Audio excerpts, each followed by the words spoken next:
Hi, I'm Christy Turner with DementiaSherpa.com, and I am your Dementia Sherpa guiding you through rough terrain live here on Periscope, and I'm about to go live also on Facebook.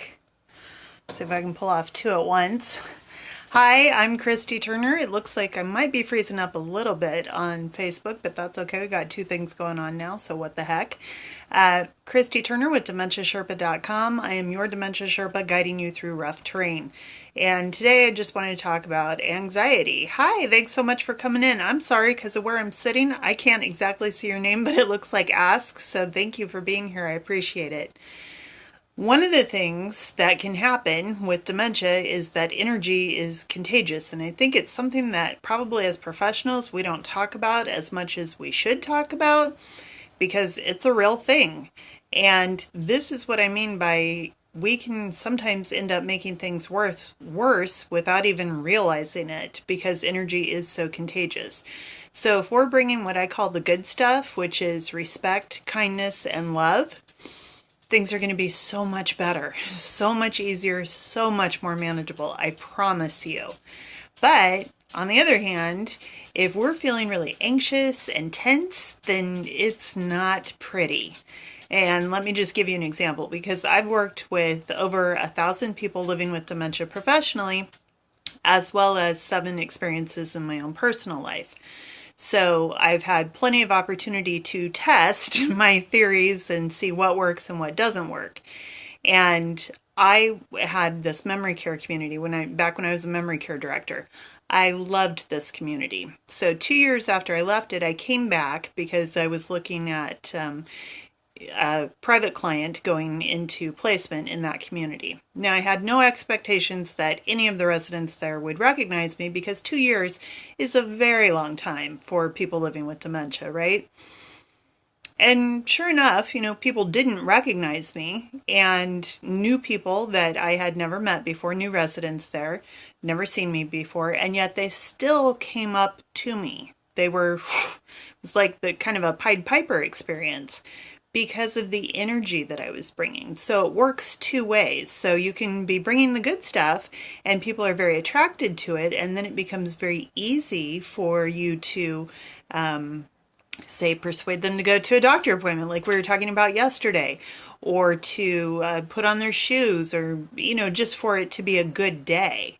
It works in a lot of different ways. On the other hand, if you're feeling really tense and anxious, let's say about a doctor appointment like we were talking about yesterday, if you as the care partner are feeling so anxious about that and just like, how's it going to happen, and how am I going to persuade her to go, and what if she doesn't want to go, and then all of your anxiety, people start picking up on that, right?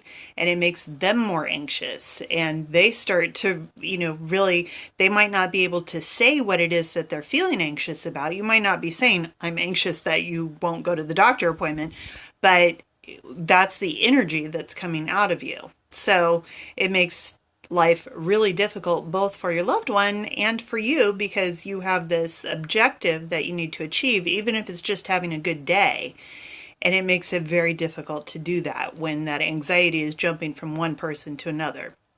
Yeah, I hope that makes sense.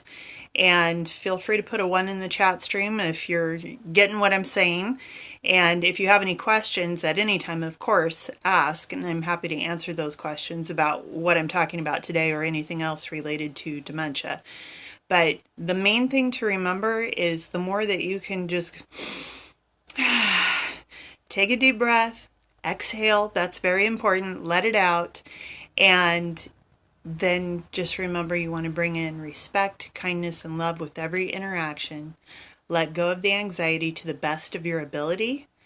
That's going to make for a much smoother experience, and you're going to have a better day and better interactions, and no matter what it is. If we're talking about a doctor appointment or putting on shoes or getting out of bed or coming to the table for dinner, no matter what the situation is, you're going to notice a very big difference. And I understand that as a care partner, it's really difficult for you to be able to do that effectively because usually you're really busy.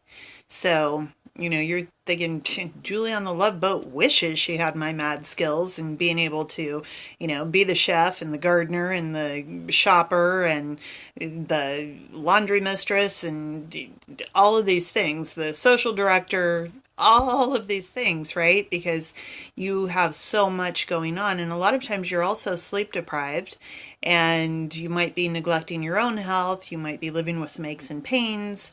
It makes it really difficult. If you're carrying that low level of anxiety with you kind of chronically too, that is going to be contagious. So if you need help, please reach out. I am here to help you.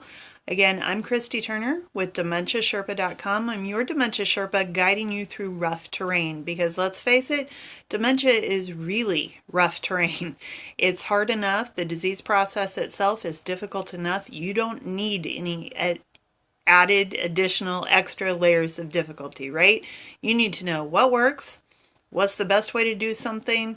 What are some good ideas? How can you get through this as painlessly as possible? And that's what I'm here for. So reach out to me at any time, Christy Turner with DementiaSherpa.com, your Dementia Sherpa guiding you through rough terrain. Have a fantastic weekend, and I'll see you back here on Monday.